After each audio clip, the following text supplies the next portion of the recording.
ಪದ್ಮನಾಭನಗರದಲ್ಲಿ ಒಂದು ಮರ ಧರೆಗುರುಳಿದೆ. ಮನೆ ಮುಂದೆ ನಿಲ್ಲಿಸಿದಂತಹ 2 ಕಾರುಗಳು ಸಂಪೂರ್ಣವಾಗಿ ಜಖಂಗೊಂಡಿವೆ. ಮರ ಬಿದ್ದು 2 ಕಾರುಗಳು ಜಖಮಾಗಿದೆ, ಜೊತೆಗೆ 3 ಮನೆಗಳಿಗೂ ಕೂಡ ಹಾನಿಯಾಗಿದೆ.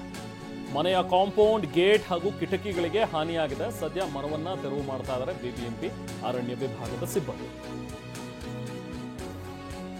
ಇದು ಮಳೆ ಸೃಷ್ಟಿಸಿರುವಂತಹ ಅವಾಂತರ.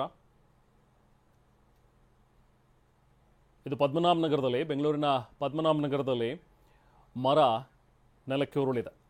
ನಾವು ಪ್ರತಿನಿಧಿ ಲಕ್ಷ್ಮೀ ನರಸಿಂಹ ಅಲ್ಲಿಂದ ಒಂದು ಪ್ರತ್ಯಕ್ಷ ವರದಿ ನೀಡಿದ್ದಾರೆ, ಬನ್ನಿ ನೋಡೋಣ.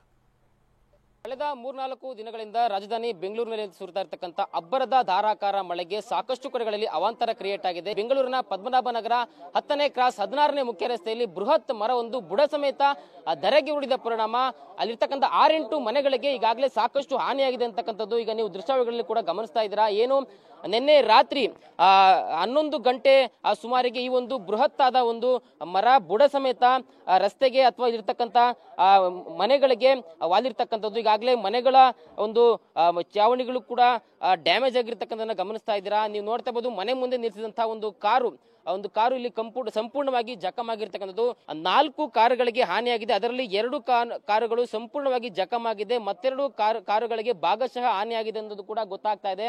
ಅದರ ಬೆನ್ನಲ್ಲೇ ನೋಡಿ, ಈ ಒಂದು ಮರ ಉರುಳಿದ ಒಂದು ಪರಿಣಾಮ ಆ ಒಂದು ರಾತ್ರಿ ಏನು ಇಲ್ಲಿ ಒಂದು ವಿದ್ಯುತ್ ಕಂಬ ಇತ್ತು, ವಿದ್ಯುತ್ ಕಂಬವೂ ಕೂಡ ಆ ಕಾರಿನ ಮೇಲೆ ಬಿದ್ದಿರ್ತಕ್ಕಂಥದ್ದು. ಹೀಗಾಗಿ ಸದ್ಯಕ್ಕೆ ಬೆಸ್ಕಾಂ ಸಿಬ್ಬಂದಿ ಇಲ್ಲಿರ್ತಕ್ಕಂಥ ವಿದ್ಯುತ್ ಸಂಪರ್ಕವನ್ನ ತಾತ್ಕಾಲಿಕವಾಗಿ ಸ್ಥಗಿತ ಮಾಡಿ ಈ ಒಂದು ತೆರವು ಕಾರ್ಯಾಚರಣೆಗೆ ಅನುವು ಮಾಡಿಕೊಟ್ಟಿದ್ದಾರೆ.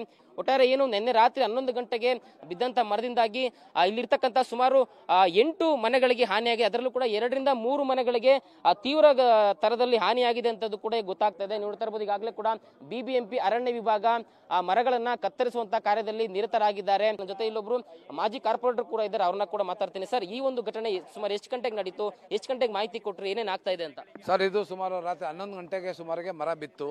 ನನಗೆ ಕಂಪ್ಲೇಂಟ್ ಬಂತು. ಇಮ್ಮಿಡಿಯೇಟ್ ಆಗಿ ರಾತ್ರಿನೇ ಬಂದು ನಾನು ಮರನ ನೋಡ್ಬಿಟ್ಟು ಇಮ್ಮಿಡಿಯೇಟ್ ಆಗಿ ನಮ್ಮ ಫಾರೆಸ್ಟ್ ಅಧಿಕಾರಿಗಳಿಗೆ ಫೋಟೋ ತೆಗೆದು ವಾಟ್ಸಪ್ ಮಾಡಿದೆ. ಸೊ ಅವರು ಮಳೆ ಜಾಸ್ತಿ ಬೆಳಗ್ಗೆವರೆಗೂ ಮಳೆ ಬರ್ತಾನೆ ಇತ್ತು, ಅವರು ಯಾರೂ ಬರೋಕ್ಕಾಗಲಿಲ್ಲ. ಬೆಳಗ್ಗೆ ಬಂದ ಮೇಲೆ ಈಗ ಮರ ಎಲ್ಲ ಕಡಿಯೋಕ್ಕೆ ಬಂದಿದ್ದಾರೆ. ಈಗಲೇನೋ ಮಾಡ್ತಾ ಇದ್ದಾರೆ, ಸಂತೋಷ. ಬಟ್ ಆದರೆ ನಾನು ಒಂದು ರಿಕ್ವೆಸ್ಟ್ ಮಾಡ್ಕೊಳ್ಳೋದೇನೆಂದರೆ, ತಮ್ಮಲ್ಲಿ ಬನ್ನಿ, ನಮ್ಗೆ ರಿಕ್ವೆಸ್ಟ್ ಮಾಡ್ಕೊಳ್ಳೋದೇನೆಂದರೆ, ತುಂಬ ಮರಗಳು, ಹಳೆಯ ಮರಗಳು, ಯಾಕಂದರೆ ಈ ಬಡಾವಣೆ ಸುಮಾರು 40-45 ವರ್ಷದ ಬಡಾವಣೆ ಇದು. ಅವತ್ತು ಹಾಕಿರೋ ಮರಗಳು ತುಂಬ ಹಳೆಯ ಮರಗಳಿದೆ. ಬ್ರಾಂಚಸ್ಸನ್ನು ಕಟ್ ಮಾಡಿದ್ರೆ ಈ ಮರ ಬೀಳುವಂಥ ಅವಕಾಶಗಳು ಕಡಿಮೆ ಇರ್ತದೆ.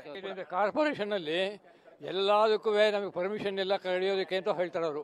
ಅದರಿಂದ ನಮಗೆ ಪ್ರಾಬ್ಲಮ್ ಆಗ್ತಿರೋದೇ ಅವರು. ಫಾರೆಸ್ಟ್ ಡಿಪಾರ್ಟ್ಮೆಂಟ್ ಅವರು ನಮಗೆ ಪರ್ಮಿಷನ್ ಇಂದ ನಾವೇನು ಮಾಡೋಕ್ಕಾಗಲ್ಲ ಅಂತ ಹೇಳ್ತಾರೆ. ಸುಮಾರು ಮರಗಳು ಇದೇ ಥರನೇ ಇದೆ, ಬಟ್ ಯಾರು ಏನು ಮಾಡ್ತಾ ಇಲ್ಲ. ಕಟ್ ಮಾಡಿದ್ರೆ ಆಗತ್ತೆ. ನೀವು ಕಟ್ ಮಾಡೋ ಅಂದ್ರೆ ಕಟ್ ಮಾಡಬೇಕು ಅಂತ ಏನಿಲ್ಲ. ಅಟ್ಲೀಸ್ಟ್ಗಳು ಯಾವ್ದಾದ್ರು ಇದಾಗಿದೆಯಾ, ಹೌದು, ಅದಾದರೆ ಎಲ್ಲ ಸರಿ ಹೋಗುತ್ತೆ. ನೋಡಿ, ಈ ಥರ ಆದಾಗ್ಲೇ ಪ್ರಾಬ್ಲಮ್ ಬರೋದು. ಕ್ಯಾಮರಾ ಪರ್ಸನ್ ಬಸವರಾಜ್ ಜೊತೆ ಲಕ್ಷ್ಮೀ ನರಸಿಂಹ, TV9 ಬೆಂಗಳೂರು.